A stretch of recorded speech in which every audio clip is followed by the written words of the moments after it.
Hello, this is video number 6 on my 100 videos challenge that I took on to work on committing, to work on speaking, to just get into the habit of doing videos because videos really let people get to know who you are. And in this business, that's key. People really want to know who you are and see that you're human and you're not a scam and you're not all these other things that they could come up with. So, in my video number 6, what I wanted to speak about was responsibilities.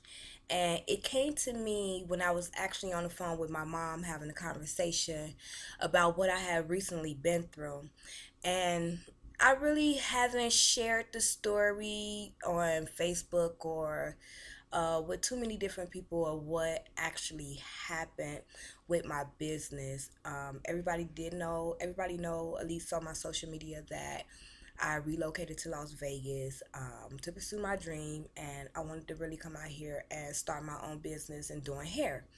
Well, the first year been out here 3 years now. The first year I just kind of stayed home with my kids, and I was a stay-at-home mom for a year. It was a blessing to be able to do that. The last 2 years, I just been really building. I started working, building my clientele. Went through the process with finding a really good location that I felt like I could grow and build and expand, which I was doing all of those things, building my clientele, expanding. It was a need for beauty products and a beauty supply in the area that I was working in. So I started growing that. And within a year's time, that beauty supply really, really grew. And it grew because of the need. And I was just that person that wanted to supply the need for the people so they didn't have to travel so far to get beauty products. So, anyway, to try to make a long story short, I was expanding and growing out of the space that I was renting from the owner. And the owner had two businesses. I'm going to call it one Sweet E. It was somebody else's business in Sweet F. And then it was Sweet G. Well, I know you guys probably remember a video of me putting up a sign, my mowing company hair factory sign. Well, that grew into Sweet G. I was actually renting a suite out of there, and he allowed us to advertise that big. So to most, it looked like it was my own storefront per se, but it wasn't truly my own storefront. It was actually me branding myself and letting people know, hey, it's a beauty supply in here with products. That's pretty much was the goal. And but I mean, it was growth, it was progress, it was all of those things. So it just wasn't my name on the lease. It was me still renting. So after that, like I said, the owner had G and he had E. Well, all along he wanted F. He wanted to have E, G, and F, and it he had it at one point, and with the business arrangements that was going on, he had to split it apart, and then he was no longer a part of Suite F. So he's just been waiting to the place become vacant to take it back over, and then he'll have E, G, and F. So well, things didn't go as he planned as far as the getting Suite F back. It actually came up to for sale.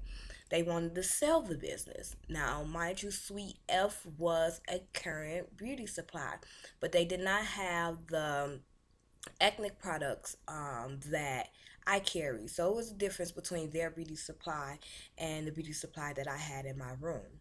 And I'm pretty anyway, so the fact that they were selling the business, um, it threw the owner of Sweet G kind of off. Like, I was just waiting on them to go out of business. Well, they never went out of business, and they was trying to sell it.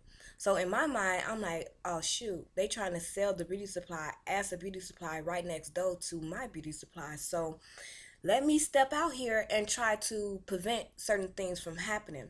Now, beforehand, me and Jerry has me and okay, Jerry has spoke about having the beauty supply together, but I wasn't comfortable with the arrangements that he was coming up with because my name wouldn't have been on the lease, and I didn't want to invest too much money into a location where my name was not on the lease. I was trying to make progress, not make it appear as though I'm making more progress than I am. I just wanted, to go further than that. So we didn't come to an agreement with that. But then I started realizing that I'm talking to somebody about an opportunity that he don't even have.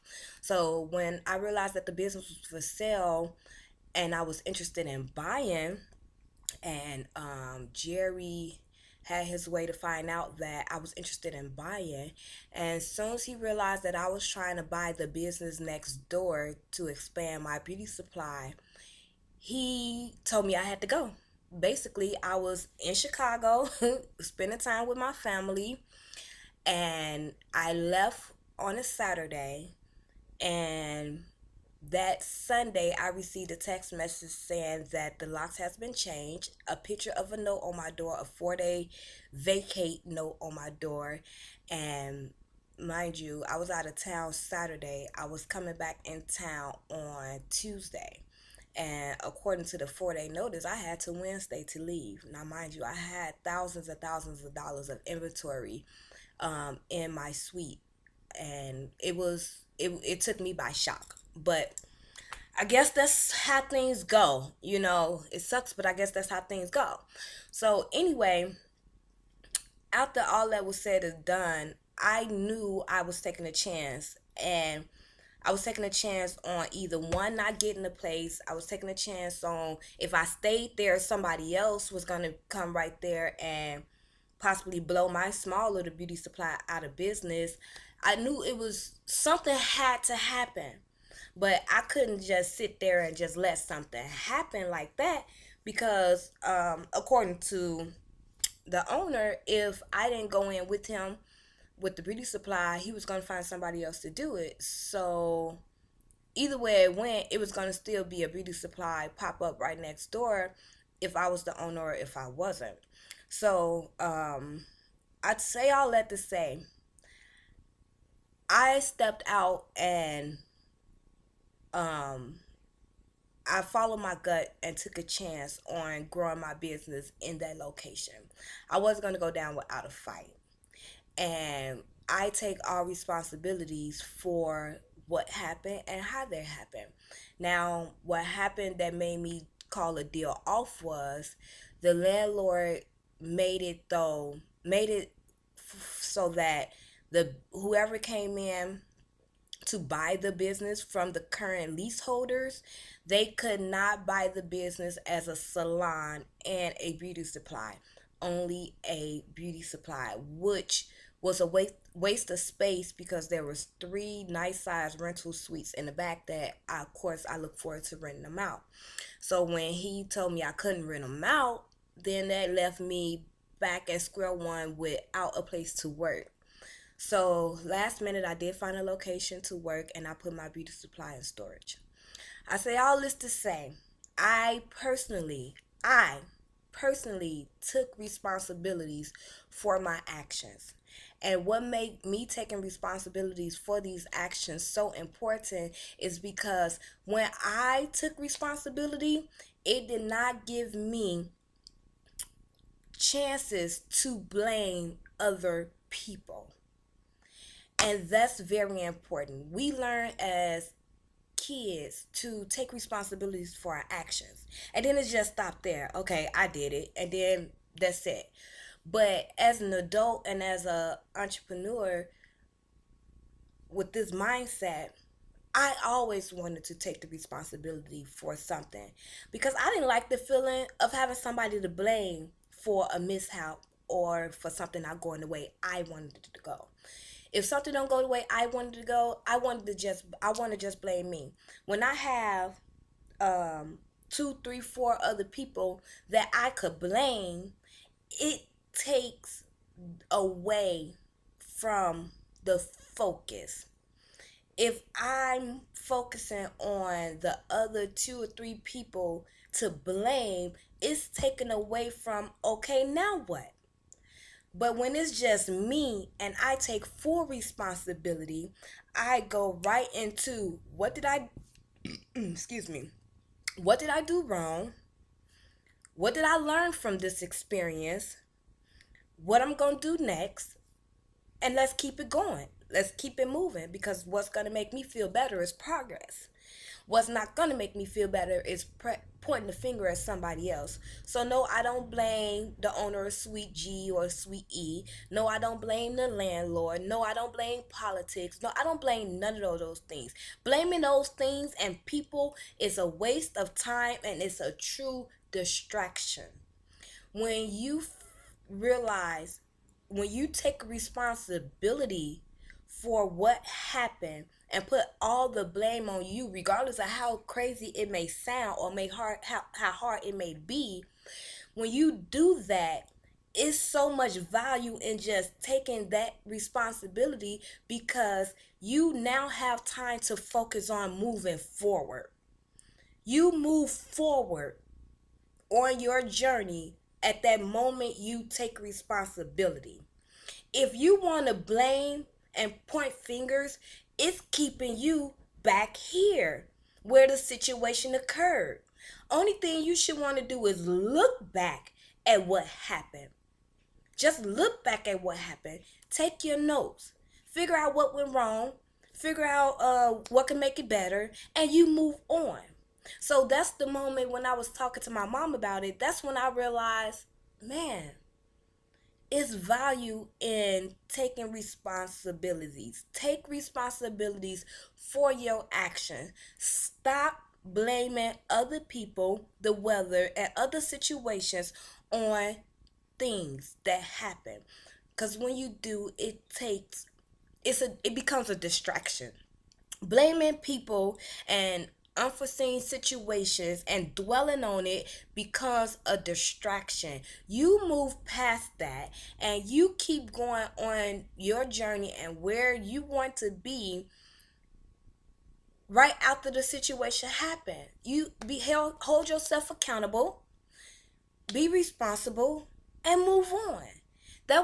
It made me feel good to take responsibilities because I was able to move past that situation much quicker than a different person who want to keep blaming other people for the reason why they life is not the way they wanted to be. If you focus on other people and why your situation is not what you want it to be, you're distracted because you haven't took responsibilities from the point where you are in your life. If you steady blaming people, that means you got to look back for one to blame them. And when you looking back, it's hard to move forward looking backwards. So take responsibility. It's okay. When you do that, your mind is really in a better stage than it was when you had somebody to blame. Those are distractions, a trick of the enemy.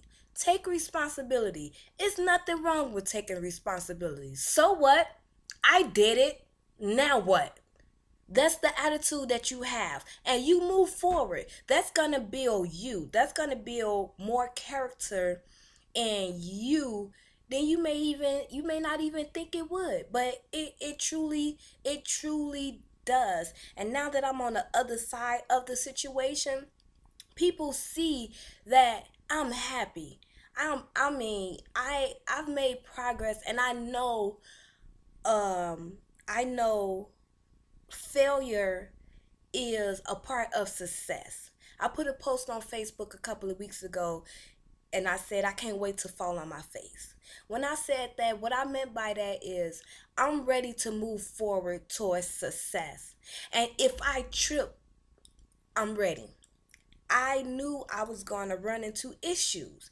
And I went forward with that, knowing that. And I couldn't wait to go through and hit a roadblock because I know once I got there and if I fell down, I had to get back up. And I knew getting back up was going to make me a stronger person.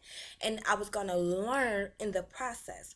But if I never stepped out there, if I never failed, I wouldn't got stronger. And that's what's important. It's important to always have progress, even if it's mental.